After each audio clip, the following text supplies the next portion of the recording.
भाऊ काय सांगणार की महापालिका निवडणूक जाहीर झालेली आहे, शिवसेनेची ताकद कशी आहे हे सगळ्यांना माहिती आहे. जालना शहरामध्ये चित्र कसं असेल, युतीत लढणाऱ्याला सोबत? शिवसेना ही 100% विकासावरती मत मागणार आहेत.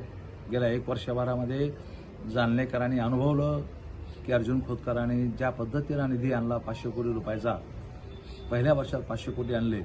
यामध्ये खूप चांगले कामं या शहरात सुरू आहेत आणि त्यामुळं लोकांचा विश्वास माझ्यावरती गट झालेला आहे. जे मला विधानसभेला मतदान केलं यासाठी लोक समाधानी आहेत. महापालिकेतसुद्धा लोक माझ्या पाठीमागे उभा राहतील, कारण की मी जनतेला विश्वास दिला की रोज पाणी देईल. जे 8 दिवसाला, 10 दिवसाला, 15 दिवसाला पाणी मिळतं. मी 35 MLDचं फिल्टर बेड बांधायला घेतलं आणि ते जवळपास पूर्ण तयारी झालं आणि आता काही दिवसामध्ये 35 MLDचा पाणी पुरवठा जाणलेला होईल आणि रोज पाणी शहराला मिळू शकेल. जालन्यात भाजपा स्वभाव लढण्याची तयारीत आहे. शिवसेनेची भूमिका काय असणार आहे आणि पहिला महापौर कोणाचा निश्चित होता? तो भारतीय जनता पक्ष स्वबळावर असं अधिकृतपणे मी तर कोणाचं असलं नाही, ऐकलं नाही. पण त्यांची इच्छा असेल तर त्यांनी लढावं, माझं काय म्हणणं नाही. आम्ही युतीचा प्रस्ताव दिलेला आहे. 100% युती करावी हे मला वाटतं. आणि मला वाटतं म्हणण्यापेक्षा मला नेत्याने मला सांगितलं, माननीय शिंदे साहेबांनी सांगितलं, माननीय बावनकुळे साहेबांनी सांगितलं, माननीय मुख्यमंत्री महोदयांनी सांगितलं.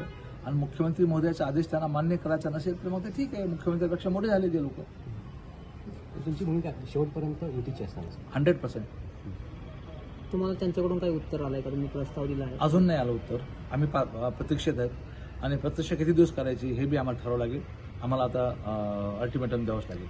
भाऊ, तुम्ही उमेदवार जाहीर करून टाकलाय, त्यामुळे काही युती होण्यासाठी बाधा येऊ शकते का? मी माझ्या पक्षाचा उमेदवार जाहीर करायचा अधिकार मलाच आहे ना. त्यांनी त्यांच्या पक्षाचं जाहीर करावं, इतरांनी इतरांच्या पक्षात जाहीर करावा. होईल पुढं काय, निवडणुकीनंतर ठरवलं काय. बरं, अनेक वर्षानंतर लोणीकर आणि खोतकर एकत्र आले. त्यांनी त्यांचा आबोला बाजूला ठेवलेला आहे. त्यांनी असं सांगितलं की आमच्यातला वाद संपलाय.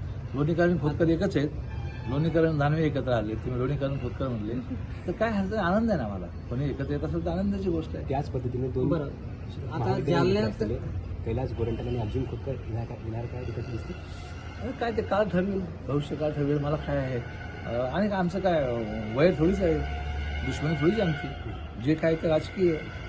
आणि आता युतीमध्ये आल्यानंतर काय वय काय ठेवायचं कोणाशी, आणि जगायचे किती दिवस, कोणाशी वाईट पाणी ठेवून करायचं काय. माझ्या मनात तर काय नाही, माझ्या मनामध्ये कटुता नाही. काय असं ते त्यांच्या मनातच, त्यांच्या स्वभावाप्रमाणे. आमच्या मनात काही पुढं नाही. तुम्ही प्रयत्न करणार का दोन मित्र एकत्र येण्यासाठी? प्रयत्न दोन्ही बाजूने पाहिजे नाही, एका बाजूने प्रयत्न करून काय फायदा.